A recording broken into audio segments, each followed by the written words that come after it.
Bonjour Alger, je m'appelle Fernando Mendes. On a dû avoir un petit problème avec Skype ou Internet, c'est pour ça que vous me voyez maintenant en mode vidéo. J'espère que tout se passe bien.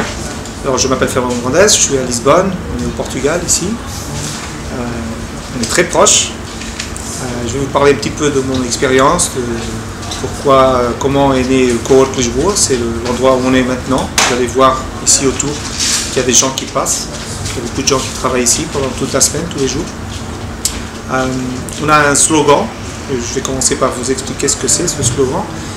Ça veut dire que le slogan c'est « ce n'est plus de travail qu'on parle ». Tout ce qui arrive ici, ça n'a plus rien à voir seulement avec le travail.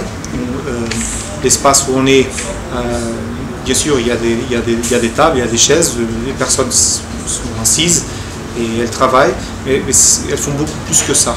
C'est beaucoup plus que seulement travailler. Il y a beaucoup de gens qui, aux limites, ils n'ont même pas un travail qui les oblige de vivre tous les jours dans l'espace. Mais ce qu'ils font, c'est qu'ils ont besoin du network, ils ont besoin de l'ensemble de personnes qui travaillent ici. Ils ont besoin d'être avec d'autres. C'est pour ça qu'on dit que ça n'a plus à voir seulement avec le travail. Pour vous expliquer, je suis un designer. J'ai fait un cours de design ici à Lisbonne. Je suis encore un étudiant parce que je fais en ce moment mon doctorat en design. Un doctorat qui mélange exactement quelque chose entre le design et ce genre d'espace un peu partout dans le monde. Mais ce que je vous disais, c'est que je travaille depuis 1990 à peu près. Je suis designer, je travaille en design depuis 1990. Et depuis le début, j'ai toujours eu un lien très fort avec les projets sociaux. Et c'est un petit peu ça, et surtout que j'ai commencé à lire ce qui arrivait un petit peu partout dans le monde, les nouveaux espaces de travail. Il y avait des gens qui travaillaient dans les cafés, qui travaillaient dans les hôtels. Et ça a tout à voir avec la mobilité, avec ce genre de machine, vous le savez déjà, et avec les réseaux Wi-Fi. C'est surtout ça qui a fait tout changer. Ça veut dire qu'il n'y a plus une géographie du travail. On peut travailler quelque part dans le monde. La seule condition, c'est d'avoir une machine comme celle-là et d'avoir un réseau Wi-Fi. C'est un petit peu ça qui m'a fait penser à un espace ici à Lisbonne, au Portugal, c'est le premier, où on pourrait travailler faisant à peu près la même chose, utilisant le Wi-Fi, utilisant cette idée de mobilité et de nomadisme. Et c'est ça qui nous a fait commencer en 2010, le 1er février 2010. Et je vous disais alors que ça s'appelle Cowork Lisboa et c'est le premier espace ici à Lisbonne et au Portugal de coworking. Il y en a plusieurs déjà en Europe en 2010, mais pas beaucoup, et plusieurs aussi aux États-Unis. Et c'est le premier au Portugal. Ce qui est différent sur la naissance de Cowork Lisboa, c'est que en termes de entrepreneurship, ça n'a pas été une très bonne expérience au début. Ça a été difficile parce que j'ai proposé Cowork Lisboa au début, comme j'étais très lié, je suis encore très lié aux mouvements sociaux et aux projets sociaux. J'ai essayé de proposer le Cowork Lisboa à une organisation non gouvernementale. Et ça n'a pas bien allé. J'ai essayé ça avec Cage, le magazine que je vous ai dit, qui ressemble à Big Issue. Je ne sais pas si vous connaissez, il y a une revue en Angleterre qui s'appelle The Big Issue. C'est le même genre de magazine qui est vendu par les gens qui sont en domicile fixe et qui vivent à la rue. Et ce que Cage m'a dit, c'est un très grand non. Ils m'ont dit, pas question, on ne veut pas te faire d'espace de, je ne sais pas quoi que tu dis là, de coworking, on ne veut pas faire ça avec toi. Et on est certain que ça ne va pas avoir de succès, parce que c'est trop difficile. Ils m'ont dit des choses comme personne ne veut travailler côté à côté. Ils me disaient aussi les gens qui travaillent là, ils vont voler le travail l'un des autres. Parce que si tu auras un designer à côté d'un designer, il va voler tous les travaux de l'autre, parce qu'il va entendre, il va l'entendre parler avec les clients, tout ça. Ils m'ont dit aussi ça va être très bruyant, il y aura beaucoup de bruit parce que les personnes aujourd'hui prennent le téléphone et parlent trop haut, tout ça. Ils m'ont dit aussi ça va durer seulement un mois, Fernando. Tu vas faire une chose qui va durer seulement un mois. Ils m'ont dit d'autres choses comme par exemple tu es un vrai idiot. Ils m'ont dit tout ça. Ils se sont tous trompés parce que on a déjà 5 ans. Les personnes travaillent en fait côté à côté. Personne ne vole aucun travail. C'est pas du tout bruyant. Là en ce moment je fais beaucoup plus de bruit que les personnes qui travaillent derrière moi. Je ne sais pas si vous arrivez à voir. Il y a des personnes qui passent et d'autres qui sont en train de travailler. Il y a beaucoup moins de bruit que le bruit que je fais en ce moment, seulement de parler. Ça n'a pas duré un mois, on a déjà 5 ans. Et je ne suis pas exactement un idiot, je crois. Mais ça aussi, ça veut dire qu'on peut être un entrepreneur basé sur presque la colère. Parce que j'ai fait coach de joie, parce que j'étais en colère. J'ai pas aimé du tout qu'ils me disent ça. Alors comment ça a commencé? On n'arrivait pas à trouver un endroit à Lisbonne. On a cherché un peu partout et j'arrivais pas à trouver l'endroit parfait. Il y avait un endroit parfait, je croyais déjà que c'était ici, à Alex Factory, mais je pensais que c'était un petit club très fermé, qui était difficile d'entrer, alors j'ai même pas essayé.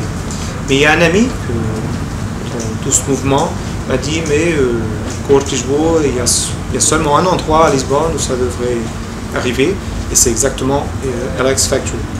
Alors, il m'a dit tu vas parler avec cette personne et on verra. Et j'ai envoyé un petit email à Filipe Batista, c'était la fille qui faisait un petit peu la gestion de tout l'espace.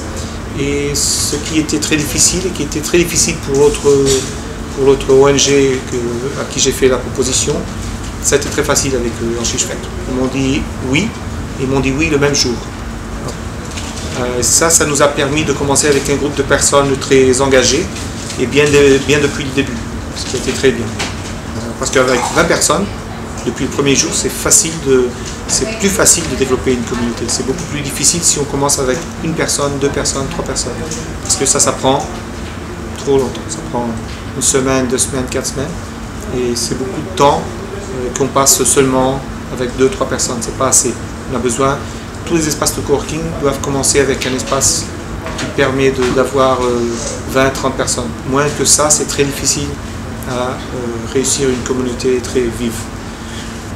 Marketing, business model, les règles, on a pensé à tout ça et ensuite on a tout déchiré. Et même aujourd'hui, la plupart du temps, on essaye d'éviter tout ce qui est la norme et on essaye de revenir toujours à l'essentiel. Et l'essentiel, c'est les personnes, c'est les gens qui travaillent ici. C'est que je veux que ce soit moi qui reçois tous les emails d'inscription et c'est moi ou Anna, mais normalement c'est moi, qui répond à tout le monde. Je veux que quelqu'un qui s'inscrit à Coach de Lisboa, je veux qu'il ait une réponse très vite, très rapide et avec un nom. C'est Fernando qui lui répond. C'est pas une machine, c'est pas un serveur, c'est moi qui réponds. Et normalement, je lui dis viens demain et tu vas me connaître, on va parler un petit peu, je veux savoir tout ce que tu fais, je veux savoir comment tu travailles, qu'est-ce que tu as besoin, qu'est-ce que tu veux faire, qu'est-ce que tu veux pas faire. Si tu veux connaître beaucoup de gens ou non, ou si tu veux seulement rester très calme dans ton coin. Ça, je le fais toujours sur cette base d'une personne à chaque fois. Une autre chose qu'on fait depuis toujours, et que c'est un petit peu difficile du point de vue business, c'est que personne ne quitte Coach de Lisboa parce qu'il n'arrive pas à payer un mois.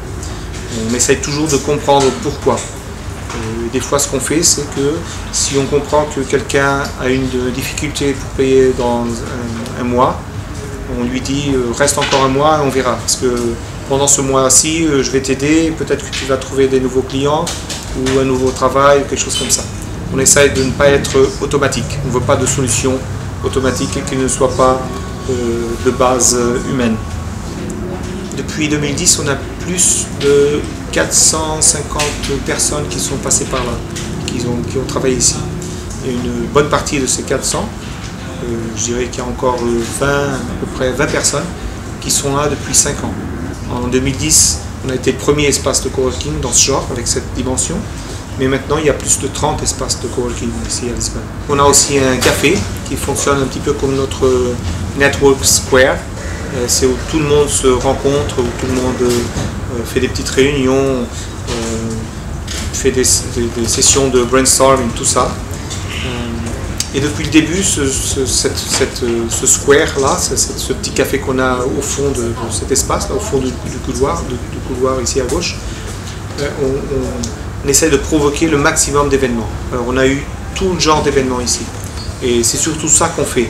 On a l'endroit pour travailler, mais on a aussi l'autre endroit, le café, qui est beaucoup plus ludique.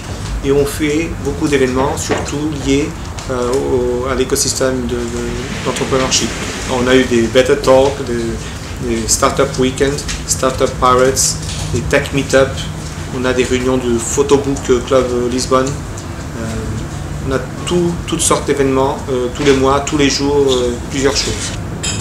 Les gens comme moi qui ont des espaces, ce qu'ils essayent de faire, c'est de faire grandir cette communauté de façon organique. C'est une personne à la fois. On n'essaie pas de faire un décret qui dit voilà, on est 30 là-dedans, on est tous amis, on aura un repas partagé, on sera tous amis, on sera tous ensemble et ça suffit. C'est pas vrai, ça suffit pas. Il faut faire beaucoup plus que ça. Et c'est ce que je voulais vous dire. Je n'ai pas beaucoup plus à vous dire. Je vais vous dire au revoir à la prochaine. J'espère un jour connaître l'Algérie et Algiers. Et voilà, c'est ça. Je voulais vous dire aussi que je suis un très grand fan de Islam Slimani, parce que c'est le meilleur joueur de Sporting et je l'adore. Bye bye.